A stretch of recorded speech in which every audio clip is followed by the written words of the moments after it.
नमस्कार, आप देख रहे हैं ईटी नाउ स्वदेश। मैं हूं शर्मा और आज हम आपके लिए लेकर आए हैं एक खास पेशकश, क्योंकि कहते हैं कि जब किस्मत पलटती है तो छप्पड़ फाड़ के मिलता है, और शेयर बाजार में भी यही होता है।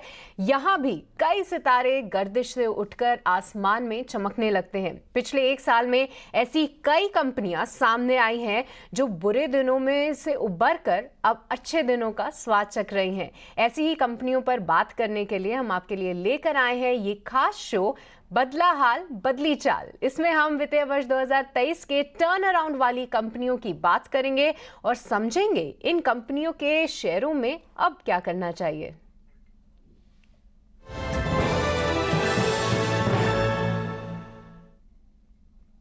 तो आइए इस खास शो में चर्चा करेंगे, और इस चर्चा के दौरान हमारे साथ हमारे दो खास मेहमान भी जुड़ रहे हैं। सबसे पहले इन्वेस्ट शॉप इंडिया के आशीष कपूर और साथ ही एसबीआई सिक्योरिटीज के सनी अग्रवाल हमारे साथ मौजूद हैं। आप दोनों का बहुत स्वागत है ईटी नाउ स्वदेश पे, और बहुत शुक्रिया अपना समय देने के लिए। आज की जो खास चर्चा है आशीष और सनी, वो उन सभी कंपनियों में है जिन्होंने ज़बरदस्त टर्न अराउंड देखा है। जहां पे हम वित्तीय वर्ष 2023 में देखें तो कई सारी कंपनियां घाटा दर्ज कर रही थी, पर उनमें से किन्होंने FY23 में जाके अपने आप को ना सिर्फ प्रॉफिटेबल किया है बल्कि एक स्ट्रॉन्ग ग्रोथ दिखाई है अपने रेवेन्यू और साथ ही प्रॉफिट के टर्म्स में।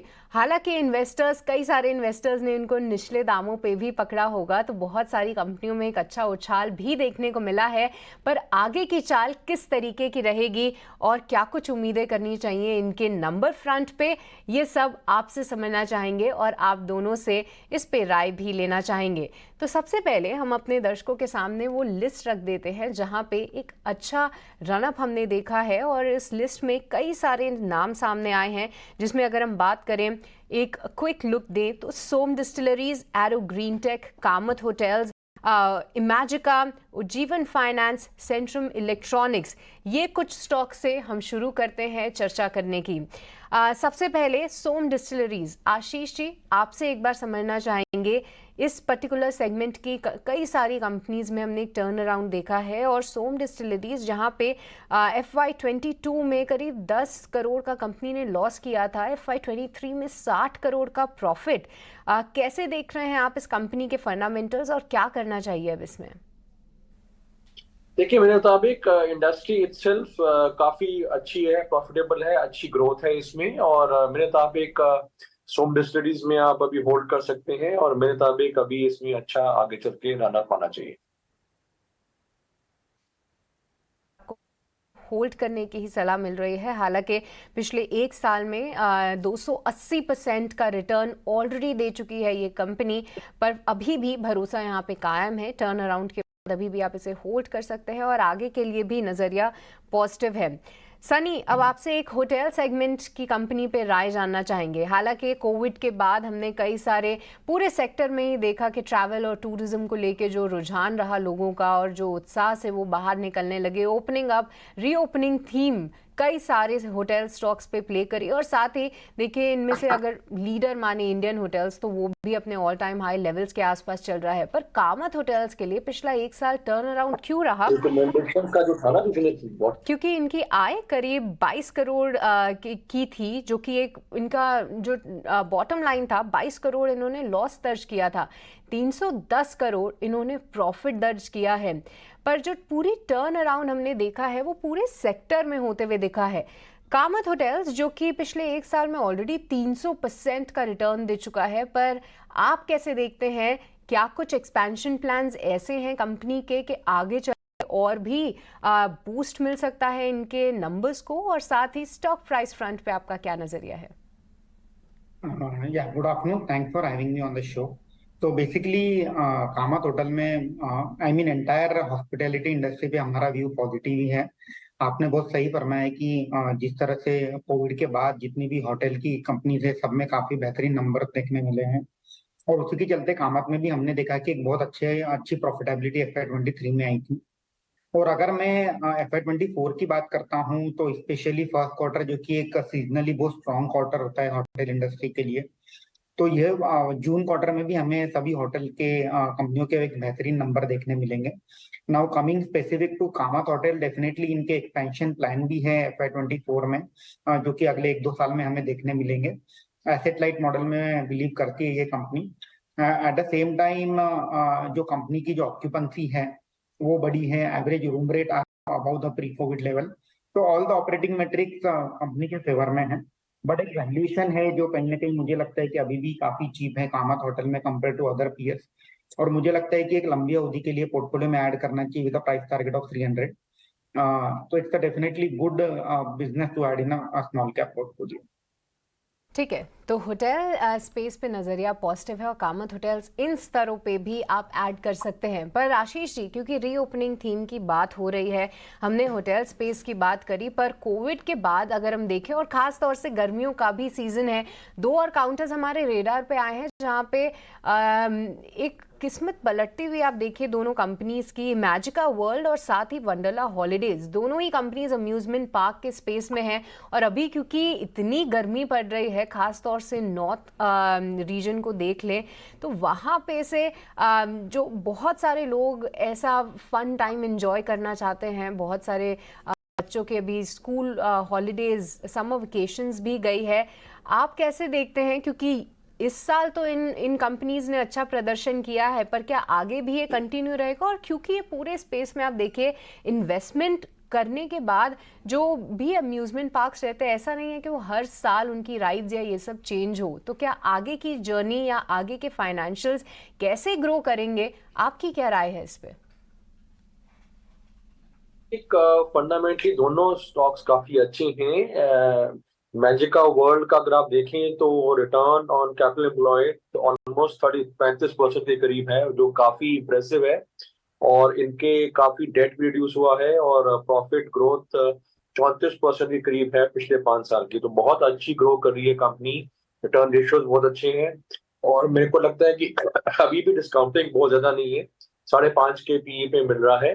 तो अभी भी इसमें काफी दम है ऊपर जाने का, तो इसमें डेफिनेटली होल्ड करना चाहिए। इनफैक्ट बाइंग भी कर सकते हैं अगर कभी थोड़ा करेक्शन में अगर आपको स्टॉक सस्ता मिले तो इसमें और बाइंग भी कर सकते हैं। Wonderla holiday also very well establish, काफी इनके diversified geographically diversified amusement parks हैं, बेंगलुरु, कोची, हैदराबाद, काफी जगह पे स्प्रेड आउट है। और जिस तरह से ट्रेंड्स हो रहा है हॉलीडेज का, ये वंडरला हॉलीडेज भी मेरे को काफी अच्छा लगता है। तो दोनों में मैं समझूंगा कि डेफिनेटली होल्ड करना चाहिए, और अगर करेक्शन में नीचे मिले तो बाइंग अपॉर्चुनिटी भी बनती है। ठीक है, तो दोनों में फिलहाल होल्ड करने की सलाह है, पर थोड़े से करेक्शन में आप फ्रेश एंट्री लें, ये राय आ रही है। दोनों के ही फंडामेंटल्स मजबूत दिख रहे हैं और आगे भी जो ग्रोथ है वो कंटिन्यू होती हुई दिख सकती है, ये राय है आशीष जी की। पर अब ऑटो स्पेस की बात करते हैं, क्योंकि ये पर्टिकुलर इंडेक्स देखें तो बेहतरीन रनअप दिखाया है। अगर हम बात करें 2023 की ही, तो निफ्टी ऑटो अब तक का सबसे बेस्ट परफॉर्मिंग इंडेक्स रहा है ऑन अ वाईटीडी बेसिस, और कई सारी कंपनीज अपने रिकॉर्ड स्तरों पे भी ट्रेड कर रही हैं। हम ये देख चुके हैं कि किस तरीके से पहले पैसेंजर व्हीकल स्पेस में एक जान पकड़ी, कमर्शियल व्हीकल स्पेस भी उभरता हुआ नजर आया। हालांकि टू व्हीलर स्पेस में थोड़ा सा दबाव ज़रूर रहा है, पर उसके बाद भी कई सारी कंपनीज अब एक्सपोर्ट्स में थोड़ा सा बेहतरीन प्रदर्शन कर रही हैं, और साथ ही डोमेस्टिक वाली कंपनीज भी अब पॉजिटिव कॉमेंट्री के साथ आ रही हैं। कई सारे product launches two wheeler space में लाइंड अप है इस साल के लिए। हालांकि स्टॉक्स ने भी जबरदस्त रिटर्न दिया है अपने इन्वेस्टर्स को, पर आगे के लिए क्या नजरिया है? और खास तौर से इस शो में दो कंपनीज के बारे में बात करेंगे। सबसे पहला है फोर्स मोटर्स और दूसरा है अतुल ऑटो। और सनी, आपसे एक बार फोर्स मोटर्स पे राय लेना चाहेंगे, क्योंकि ये पर्टिकुलर कंपनी की आय देखे तो साल दर साल 55% बढ़ती हुई नजर आई है, और साथ ही प्रॉफिट देख ले तो 118% का वहां पे जंप आया है। कैसे देखते हैं आप फोर्स मोटर्स के ये पर्टिकुलर टर्न अराउंड को? कितना सस्टेनेबल आपको लगता है? क्योंकि अभी भी कमर्शियल व्हीकल इंडस्ट्री की बात करें तो कुछ एनालिस्ट ये हाईलाइट कर रहे हैं कि हो सकता है कि मीडियम टर्म में दिक्कतें रहें, क्योंकि प्री बाइंग ऑलरेडी हम देख चुके हैं, पर लंबे समय के लिए नज़रिया पॉजिटिव है। बट क्या फोर्स मोटर इस पूरे सेक्टर टर्न अराउंड में कैसे पार्टिसिपेट करता हुआ दिखेगा, और इन्वेस्टर्स को क्या करना चाहिए? तो डेफिनेटली फोर्थ मोटर में मैं एक बस क्वेश्चन देना चाहूंगा कि इनके जो फोर्थ क्वार्टर के नंबर जो कि काफी बेहतरीन नंबर आए थे, उसमें एक वन ऑफ एक प्रॉफिट हमें देखने मिला था। उसके चलते हुए ये नंबर काफी बेहतरीन दिख रहे हैं। अगर मैं वो नंबर निकाल देता हूँ उसके बावजूद भी नंबर बेहतर है, बट वो जो एक वन ऑफ है वो एक एक्स्ट्रॉर्डनरी एक बम्प अप दिख रहा है प्रॉफिट में। अगर हम बिजनेस की बात करते हैं तो इसमें जो इनकी जो मंथली सेल्स वॉल्यूम है वो कंसिस्टेंटली 2,500 यूनिट के आसपास मेंटेन रही है FY23 में।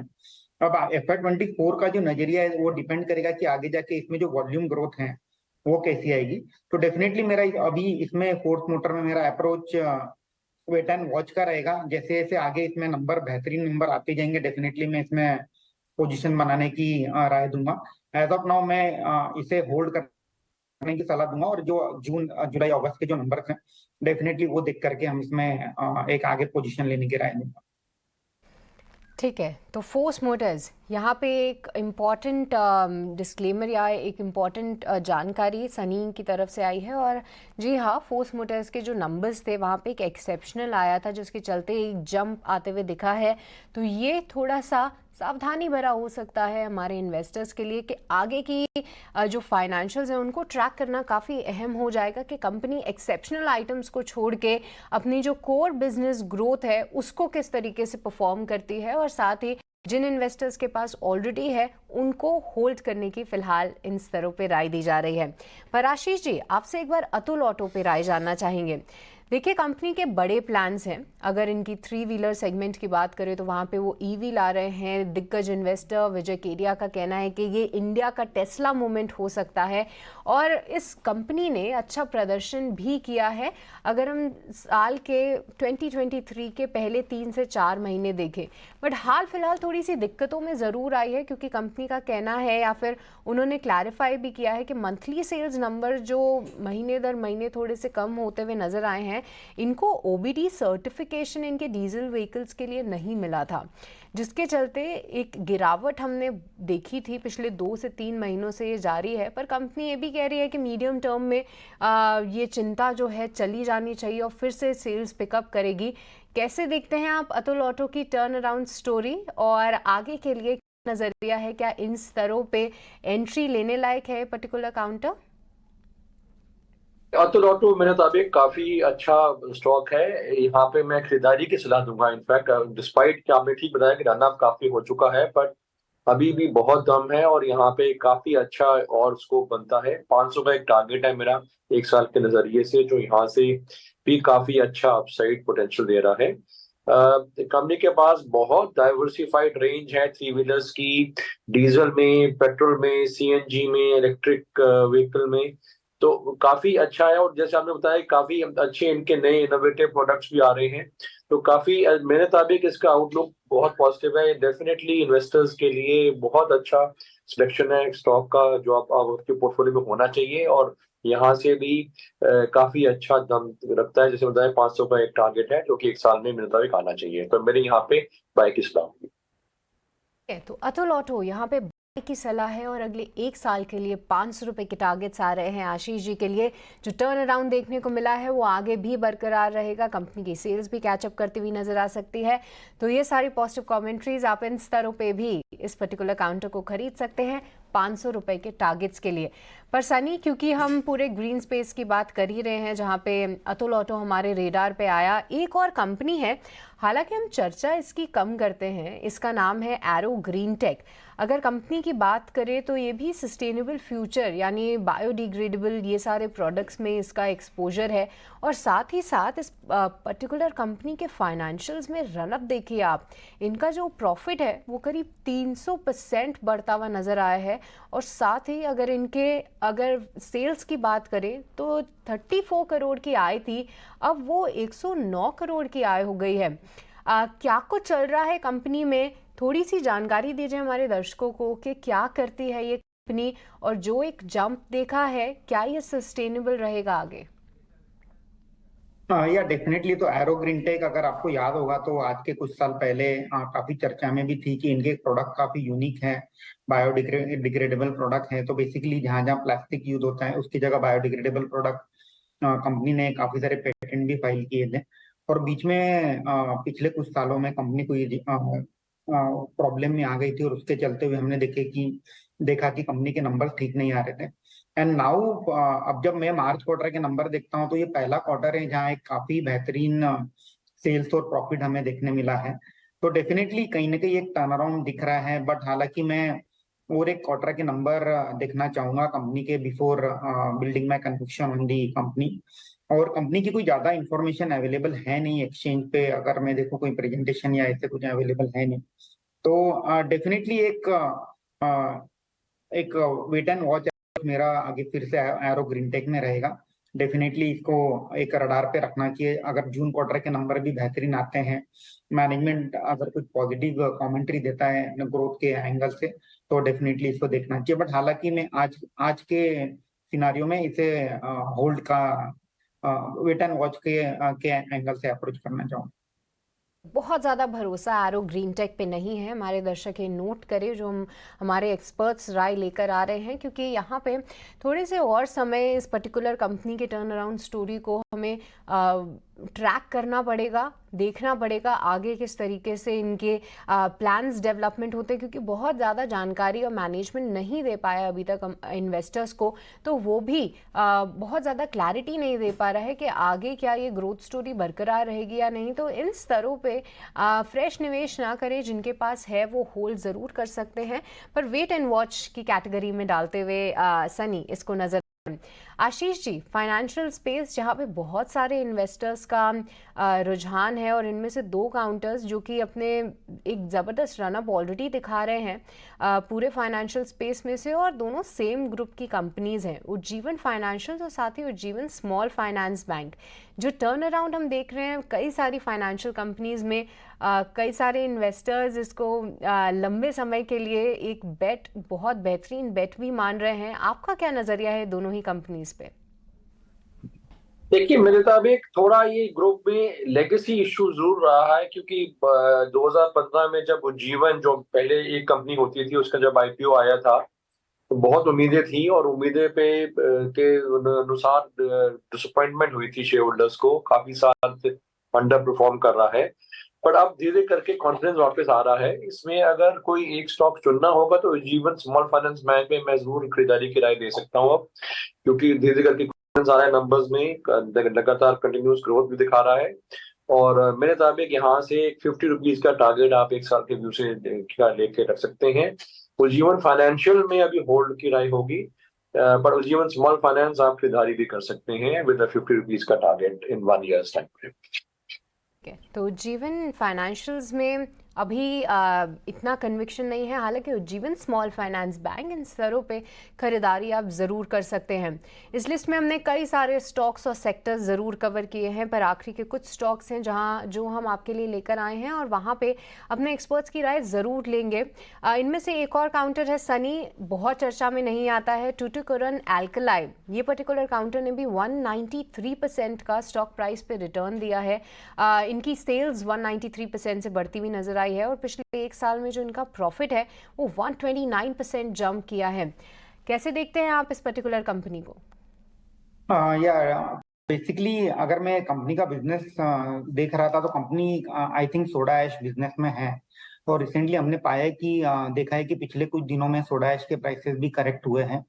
तो उसके चलते हुए मेरा इसमें एक व्यू थोड़ा सा निगेटिव रहेगा, और in a short term, from a short term perspective.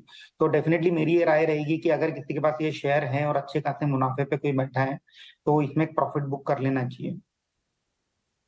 तो अगर इन्वेस्टर्स के पास ये शेयर है तो यहाँ पे प्रॉफिट बुक करने की राय है, क्योंकि ये पर्टिकुलर का सेगमेंट में सोडा ऐश में हमने देखा है कि हाल फिलहाल दिग्गज कंपनीज जैसे निरमा और टाटा केमिकल्स, उन्होंने सोडा ऐश के प्राइसेस कम किए हैं, और एनालिस्ट का ये मानना है कि आगे चल के जो है पूरी इंडस्ट्री में थोड़े से मार्जिन प्रेशर ज़रूर रह सकते हैं, और साथ ही इंटरनेशनली डिमांड भी इतनी मजबूत नहीं है, सप्लाई बढ़ती हुई नजर आई है, और डोमेस्टिक डिमांड का भी एक पुश नहीं मिल रहा है। टाटा केमिकल्स का हाल फिलहाल थोड़े से प्रेशर में जरूर था इस न्यूज़ के चलते। तो टूटुकुरन एल्कलाई, अगर आपको यहाँ पे एक अच्छा रिटर्न मिल चुका है तो आपको यहाँ पे प्रॉफिट बुक करने की भी राय मिल रही है। पर आशीष जी, ये जो ढेर एक बड़ी लिस्ट लेकर आए थे हमारे दर्शकों के लिए, और इसमें से हम आखिरी स्टॉक आपसे अब डिस्कस करना चाहते हैं, जो कि है रियल एस्टेट सेगमेंट से।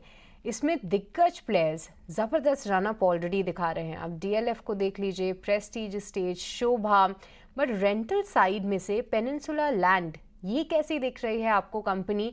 क्या जो सेक्टर को लेके बूम है, आगे भी पेनिनसुला लैंड को एक पुश मिल सकता है इससे? क्योंकि इनकी आय अगर हम देखें तो साल दर साल 130% का ग्रोथ देखने को मिला है और साथ ही इनके प्रॉफिट्स में 140% का जंप है। तो क्या आगे भी इनके फाइनेंशियल्स इसी स्पीड से ग्रो करते हुए नजर आ सकते हैं?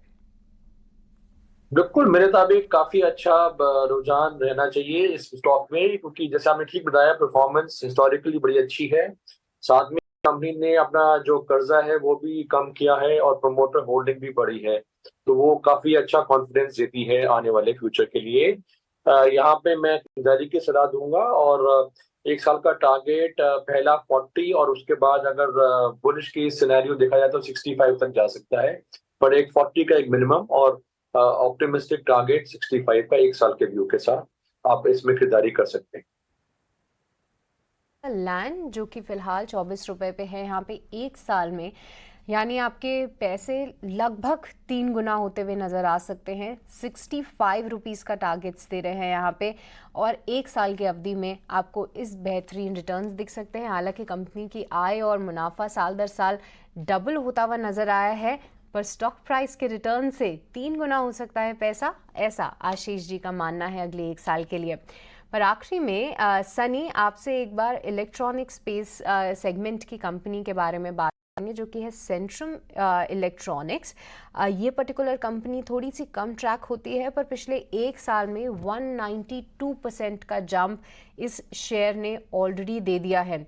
आपकी स्क्रीन पे आप देख पा रहे होंगे कि कंपनी की बिक्री किस तरीके से बढ़ती हुई दिखी है, साथ ही कंपनी का प्रॉफिट में किस तरीके का जंप आया है। और सनी, इनका चार्ट भी बहुत इंटरेस्टिंग है क्योंकि 2015 में ये स्टॉक ने करीब 860-900 रुपए तक के स्तर आप मान लीजिए वो पर्टिकुलर लेवल्स पे चलता था। उसके बाद कोविड के समय इस पर्टिकुलर शेयर का भाव करीब 240 हो गया और उसके बाद एक तरफा रैली हम देख रहे हैं और अभी अपने ऑल टाइम हाई लेवल्स पे 1200 के स्तर ये दिखा रहा है और पिछले एक महीने में भी 55% का जंप है। क्या कुछ चल रहा है इस कंपनी में और क्या इतनी तेजी के बाद अभी भी फ्रेश एंट्री के मौके हैं या फिर थोड़ा सा वेट कर लेना चाहिए? ये जो पूरा सेक्टर है ईएमएस जिसे कहते हैं हम, इलेक्ट्रॉनिक मैन्युफैक्चरिंग सर्विसेज, ये पूरे सेक्टर में एक काफी अच्छा टर्नअराउंड हमने देखा है पिछले 6 महीने में। तो आप कोई भी कंपनी की बात कर लो, वेदर इज सिरमा, वेदर इज आज जो कंपनी लिस्ट है आईक्यू, जो कि अगेन लाइटिंग प्रोडक्ट के आउटसोर्सिंग प्रोडक्ट में वर्टूसो है, केनीस है, तो यू नेम एनी कंपनी, और सभी कंपनीज में हमने काफी बेहतरीन नंबर देखे हैं। और एट द सेम टाइम जो इंडस्ट्री का आउटलुक है वो भी काफी स्ट्रांग है। अगले 5 साल के लिए ये माना जाता है कि ये हेल्दी डबल डिजिट ग्रोथ से ये परसेंटेज से ये इंडस्ट्री ग्रो होगी। और जो सेंटम इलेक्ट्रॉनिक्स है, अगेन ये भी वही इंडस्ट्री का पार्ट है। तो हमने देखा कि जो इसका जो लास्ट क्वार्टर था, मार्च क्वार्टर, काफी बेहतरीन नंबर इसमें देखने मिले हैं। तो कहीं ना कहीं इंडस्ट्री में मोमेंटम है और इंडस्ट्री में जितने भी प्लेयर हैं उन्हें काफी अच्छी ऑर्डर भी मिल रही है और वो कहीं ना कहीं परफॉर्मेंस दिख भी रहा है। और अगर मैं इसे कंपनीज लाइक एम्बर, डिक्सन से कंपेयर करता हूँ तो ईएमएस सेगमेंट में रिलेटिवली मार्जिन भी बेहतर होते हैं। अगर एम्बर डिक्सन 4 या 5% मार्जिन बनाती है तो ईएमएस कंपनी 8-9% मार्जिन बनाती है। तो ओवरऑल एक पॉजिटिव मोमेंटम बना हुआ है, whether it is in terms of earning या ओवरऑल सेक्टर में एक पुश है, टेलविंड है in terms of order and everything. तो डेफिनेटली ये स्टॉक काफी एक रन अप हुआ है, इसे होल्ड एज ऑफ नाउ मैं होल्ड की सलाह दूंगा। और जब भी ये डीप होता है, डीप के दौरान इसे पोर्टफोलियो में ऐड करना चाहिए। पासिंग है पर सेंट्रम इलेक्ट्रॉनिक्स जो कि ऑलरेडी एक ज़बरदस्त रनअप दिखा चुका है, इन स्तरों पे आपको खरीदने की राय नहीं है। डिक्लाइंस पे आप इसमें फ्रेश एंट्री ले सकते हैं। पर इसी के साथ इस खास पेशकश जो कि बदला हाल बदलेगी चाल, इसको समाप्त करने का वक्त हो चला है। सनी और आशीष जी, आपको बहुत बहुत शुक्रिया हमारे साथ जुड़ने के लिए, अपना समय देने के लिए और इन सभी टर्न अराउंड स्टोरीज और स्टॉक्स पे बात करने के लिए और अब क्या करना है इन शेयर में वो भी हमारे दर्शकों को बताने के लिए। पर चलिए इसी के साथ मुझे दीजिए इजाज़त, पर आप कहीं मत जाइएगा। मार्केट से जुड़ा पूरा एक्शन लेकर हमारी टीम आपके साथ जल्द जुड़ेगी। नमस्कार।